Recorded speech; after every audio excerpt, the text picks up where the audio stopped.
want to be in sync with the Buddhas and Bodhisattvas, you should really benefit sentient beings. Otherwise, as Buddhists, if you have lots of conflicts and lots of quarrels between and inside your community, inside your Buddhist community, inside if you're a non-Buddhist community and have lots of rejection towards others, and have lots of afflictions and killing of others, and even doing all those evil deeds without a blink of your eyes, then this is not called a Mahayana teaching. This is not about Mahayana Buddhism. How can you then be in sync of the Buddha's and the Bodhisattva's mind? In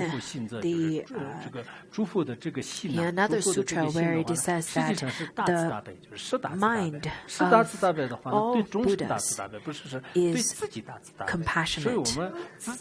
This compassion is to ourselves? Did I make a mistake? 不是对自己打字的。This great compassion is not to yourself but to sentient beings. Why are you all laughing? I have no idea. Did I say something wrong? Well, this is what I wanted to say. 要度众生的这颗心呢，就是现 So 在 the 可能 mind 有 of 些人是比 liberating 较 others, 不是很 of 那个 helping 自然的， others, 就是可能是包括有一些地方 we 不是 should 无为的这种 have 发性 it. 吧，到一定的 We 是 should 自然而 have 然的， such 这是 mind 可以训练的， naturally. 我们的心也可以得到训练。 it's- 你看有些运动员的话，他 But 前 we 辈 can 完次 train 的这 it, 个不断的 just 训 as 练， how 最 some 后 of 是 the 他就 athletes, 训 they 练 would 出这样 train 的这个身 thousands 体 and 的 millions 是 of 那么 times, 的 and 柔软 then 那么的。那我 their 们心 body 也如 could 果 get 前辈 very 完次的 flexible, 力众生， can 就把速 and 度 then 作为当 accommodate 做很 to 重要的 such 人的 sports. 价值观 If 非常 we 重要。 can 如果我们 practice 的价 that 值 in 观 our 当中 heart, 真的 if we 是 can 这个 practice 触和 compassion 这个离众 to 生两个是一 and 模一样，就像如 benefiting 今人们 sentient 所讲 beings 的。 and the mind 如 of 果这样的话 benefiting 呢，慢慢 sentient 我 beings 们 in 的这 our 个 heart, 所谓也是 then 真正成 we 为 can 是 really 大众这个 practice this, 菩萨 and 的这个 then 行为吧。 we can 我建议 naturally give 讲得 rise 很好的， to 大家 this 就是 Mahayana 以前讲的课 Bodhisattva's 里面呢， actions 至少也是 naturally. 一两句就是重要的一些呢， During each 就 of our 是在这个 classes, 记住 even 啊， if 就是 you 记 can 住的话，那 remember 就是 one 那 or 这 two 样我 really 们学到都 important 是是 teachings 有 or 意义 the 的。我们每天学 most 的当中呢， important 就 gist 是 of 有 the 一些那 class, 个 I think 就 that's 是 quite 应该是 valuable 打 and 着 really 不同颜 important. 色的这个记号，就是以前我们学的时候的重要的地方呢，就 We 是 have 有一种颜 nowadays 色，校正 different 是一种颜 markers 色， and 然后 different 这是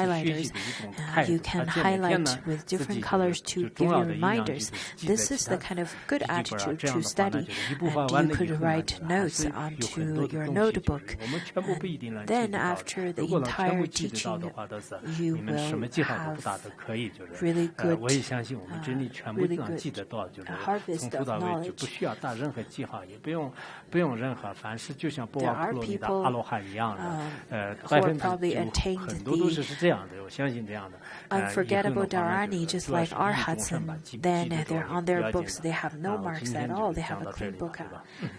after the whole teaching, and I'll stop here today.